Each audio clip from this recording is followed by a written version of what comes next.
Last week, as we began this sermon series, we started at the very beginning of the Christmas story. And actually, tonight, we're going to jump to the very end of the Christmas story. Our scripture lesson comes from the Gospel according to Matthew, the 2nd chapter, verses 1 through 2. Hear now what God would say to you this night. In the time of King Herod, after Jesus was born in Bethlehem of Judea, wise men from the east came to Jerusalem asking, "Where is the child who has been born King of the Jews? For we observed his star at its rising and have come to pay him homage." May God bless to us the hearing of these ancient words. I think part of the different understandings that we have about Christmas is the differences that are portrayed in the Gospels. For instance, Matthew and Luke are the only Gospels that actually speak of the birth of Christ.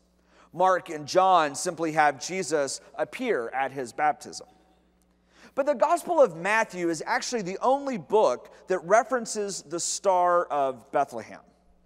And tonight, that is the myth that I want us to examine and to explore. Was there a Star of Bethlehem? There are scholars and there are astronomers that have spent their entire careers trying to prove or disprove if there really was a Star of Bethlehem announcing the birth of Christ, or whether that's just a myth that we've held on to from Scripture and held on to for generations. I actually came across the work of a law professor named Rick Larson. Dr. Larson does workshops across the world and has actually been recognized by NASA scientists and astronomers as having thorough and conclusive work. Dr. Larson points out that a careful reading of the Matthew passage, we learn these things about the Star of Bethlehem. First, it signified birth. Secondly, it signified royalty. Third, it had a connection with the Jewish nation. Fourth, it rose in the east like other stars. Fifth, it appeared at a precise time. Sixth, Herod did not know when it appeared. 7, it endured over a period of time. 8, it was ahead of the Magi as they went south from Jerusalem to Bethlehem. And finally, the star stopped or rested over Bethlehem. Using those 9 criteria, Larson proceeds to rule out what the Star of Bethlehem could have been. The star was likely not a meteor because meteors do not rise in the east, and they typically shoot across the sky and do not last long enough for the criteria that are listed. Perhaps the star was a comet. However, Larson believes that to be false because comets in that time were seen as signs of bad news, not good news of great joy. In addition, there are no records of comets during that era in which we believe Christ was born. Perhaps it was a nova. A nova is a star that burns out and shows great light. However, Larson argues that without light pollution like we have today, in an ancient city like Jerusalem, everyone would have been aware, especially King Herod. So Dr. Larson concludes the first part of his research by saying this: if the star wasn't one of the spectacular astronomical objects we've examined, what's left?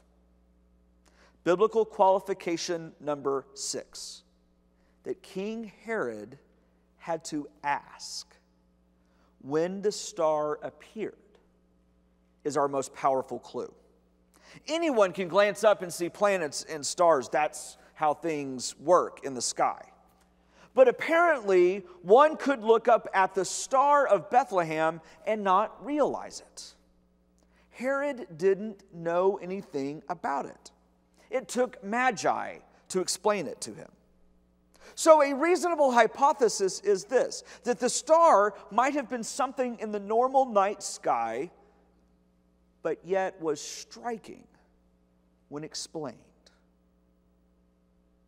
As I mentioned last week, by the end of each episode of MythBusters, the myths are rated busted, plausible, or confirmed. So tonight, as we examine whether or not there was a star in Bethlehem, and after reading the work of Dr. Larson, I want to declare this week's myth as confirmed. Not only does Dr. Larson offer one explanation for the Star of Bethlehem, but I believe it offers to us a greater insight about the birth of Jesus. It was something entirely normal, but striking when explained. Registrations by the Roman government were normal things. A poor family struggling to find a place to rest is a normal thing. Everything about the birth of Jesus was normal, perhaps even including the star that showed the Magi the way to Jesus. But it's no longer a normal birth, and it becomes striking when we see what the birth of Jesus means for us over 2,000 years later. What we realize in this season is that God became incarnate. God became human. God became one of us. God came to show us how to love and how to live more fully. That normal birth becomes striking when explained, shows us that the day will come when peace will rule our world, not war. The normal birth of Christ that is striking when explained gives us the ultimate Christmas message captured in the Hebrew word Emmanuel, which literally translated means God with us. The Christmas of 2000 in my family was set to be a very normal Christmas. My family had begun to realize that the dynamics in our family were starting to change rapidly. I was about to begin my last semester of college and soon would be setting off on my own. My brother was finishing his freshman year in college, and my sister wasn't far behind him in high school. In addition, because my father's a minister in the Methodist tradition, we knew that he would be transferred to a new church that following June, but we didn't know where yet. So we knew that my parents would be moving, we just didn't know where exactly that would be. Christmas morning began as it usually does with the sights and sounds of Christmas in my house. The smell of a cooking turkey, the noise of my parents making final preparations in the kitchen, my brother and sister and I avoiding all possible work by the fire, watching TV, taking in Christmas parades. There had been an Arctic blast that hit North Texas that previous day on Christmas Eve. There was snow and ice surrounding the entire city, but we didn't worry about it. We weren't going anywhere. We were just going to enjoy a day at home for Christmas. However, as the day began to wear on, we watched it rain. And then we watched that rain turn to ice. And then we watched that ice become icicles on power lines.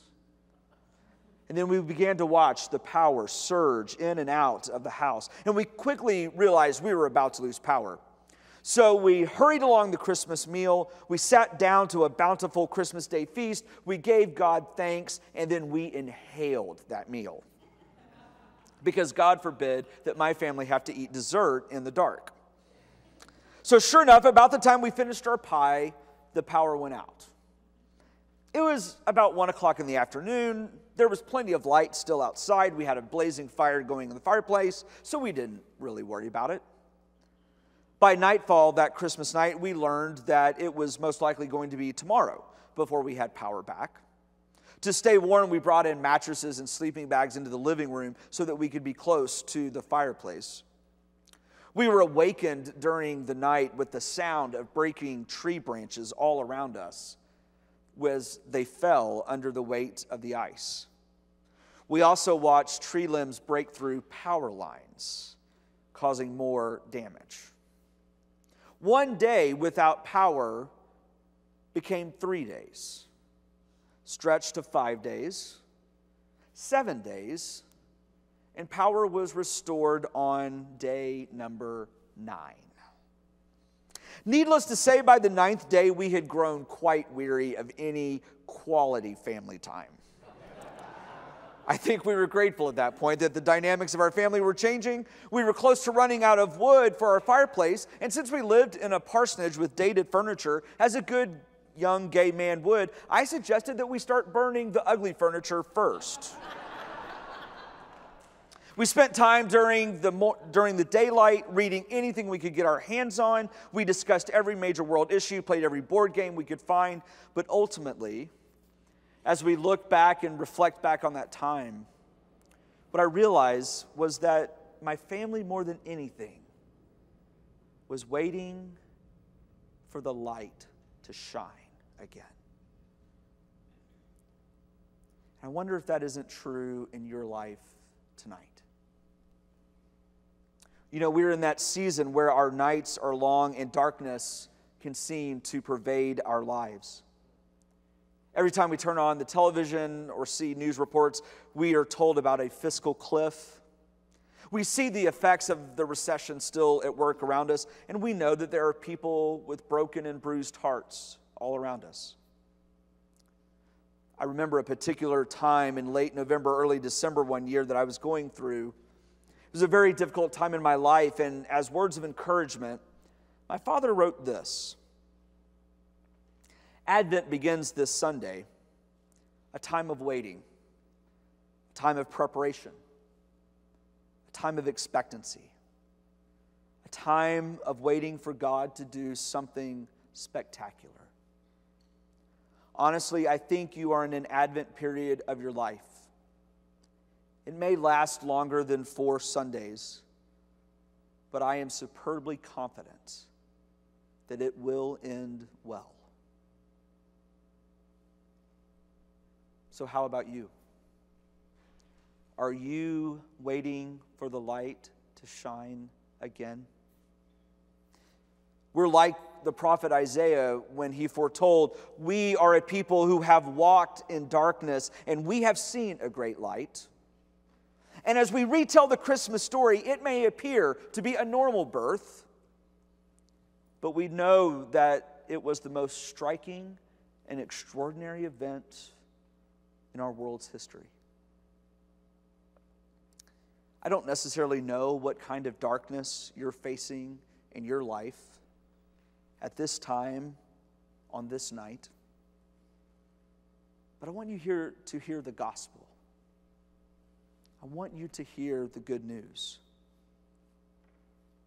The light is coming. The light will shine again. And when that light shines, it will be brilliant. It will be extraordinary. And yes, it will change your life forever.